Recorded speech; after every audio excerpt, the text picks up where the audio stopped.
The truth isn't positive or negative. It's just the truth. Now, here's some more of it. This is the Sports Source.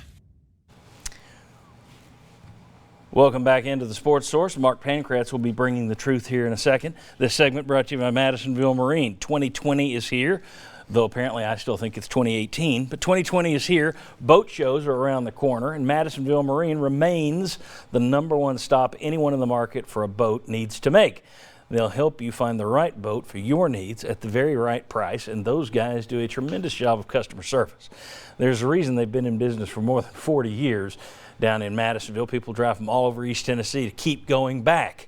They get the first boat, the second boat, the third boat, and so on. Madisonville Marine, new or used, no better place to buy a boat. All right, we have Mr. Mark Pankratz, the assistant coach. We've sent him over, former D1 basketball player as well. We've sent him over to our YP board.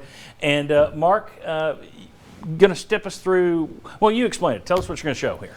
Well, I think the common thread that we've all seen is Tennessee struggled to score at times. Even yesterday when we shoot 50% from three, we struggled to get the ball to the paint. And when you get the ball to the paint, you get paint touches, good things happen. So what we're going to talk about is how do we get to the paint? How do we create easier opportunities? Even baskets that we're making, Fulkerson, Pons, they're making turnaround jump shots in the post.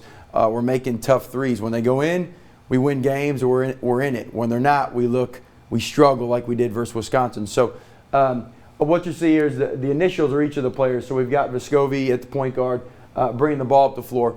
When you watch yesterday, our offense, last year we got really good. Obviously we had really good players, but our offense is now being initiated a handful of feet off the lane or off the three-point line. And what's making it even harder for us to attack, we don't have guys that can go one-on-one and really get by. So what they need to make it easier is space. But now you'll see whether it's Bowden here.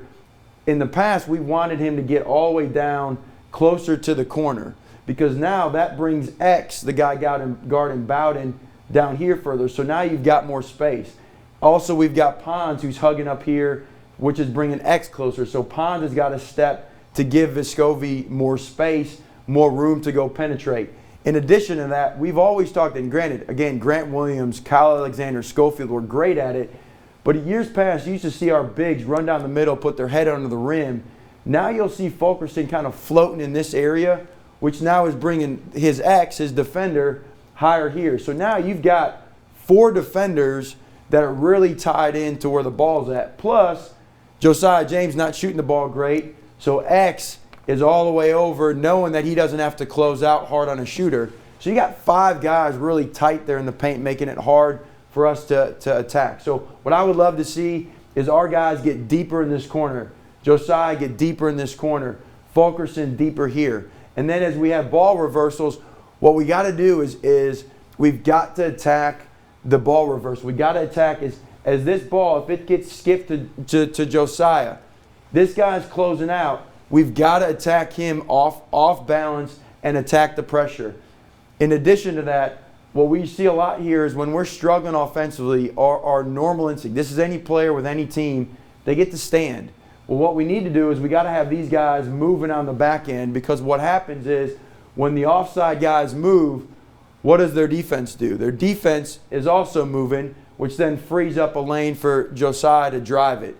If they don't, because they're too focused on the ball, well, now as Josiah drives it, if they don't move, now you got wrong matchup. So now if Vescovi's moved down to the corner and Bowden's up here, well, now you got a wing guy closing out on Vescovi, which he can then take advantage of, gives him a greater advantage to get to the paint touch. When we have paint touches, now whether we score it or we're not great finishers, but now you got the defense sagging, and now you got Pons, who has become a pretty good inside-out shooter, being able to make jump shots at a much higher rate, as opposed to if we're passing it from the perimeter. This pass to here and a jump shot is a much harder shot to take than one that comes inside out. Perfect. Mark, that was excellent. I have a feeling we'll be using you and your coaching talents more throughout the basketball season. Interesting stuff. Appreciate you doing it. And you're going to be joining us a little bit later to talk about what the Volunteers have coming at them this week in terms of Missouri and South Carolina. Next, we get back into football and we talk the quarterback situation. Come on back on the Sports Source.